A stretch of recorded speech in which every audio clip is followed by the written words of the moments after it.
ప్రజా సమస్యలు పరిష్కరించేందుకు కూటమి ప్రభుత్వం ఎల్లప్పుడూ కృషి చేస్తుందని రూరల్ శాసనసభ్యులు గోరంట్ల బుచ్చయ్య చౌదరి పేర్కొన్నారు. గోరంట్ల కార్యాలయంలో ప్రజా దర్బార్ కార్యక్రమాన్ని నిర్వహించగా అనేక మంది ప్రజానికం వినతి పత్రాలతో పోటెత్తారు. కడియం పేపర్ మిల్ కార్మికులు తమ సమస్యను పరిష్కరించాలని ఎమ్మెల్యే గోరంట్లను కోరగా కూటమి ప్రభుత్వం కార్మికుల పక్షాన నిలుస్తుందని, పేపర్ మిల్ యాజమాన్యంతో ఎప్పటికప్పుడు మంత్రులు, జిల్లా స్థాయి అధికారులు చర్చలు జరుపుతున్నారని తెలిపారు. ఖచ్చితంగా కార్మికులకు న్యాయం చేస్తానని గోరంట్ల హామీ ఇచ్చారు. అలాగే కడియం జీవీకే కార్మికుల అభ్యర్థనను కూడా స్వీకరించి సంబంధిత శాఖ మంత్రితో, అధికారులతో మాట్లాడి సమస్య పరిష్కరిస్తానని భరోసా ఇచ్చారు. పలువురు ప్రజానికం నుండి వినతులు స్వీకరించి సంబంధిత శాఖ అధికారులతో మాట్లాడి అక్కడికక్కడే సమస్యలు పరిష్కరించారు.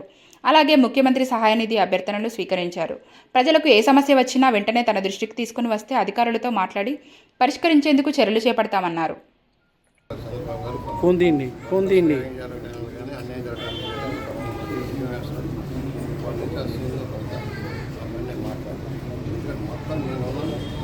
ముందు జీతం బచ్చాలు వేసిన తర్వాత ముందు మొత్తం అందరినీ తీసుకొని మీరు ముందు రివ్యూ చేసి మీరు నడిపితే నడుపు మూసేస్తాను మూసేసుకో మాకు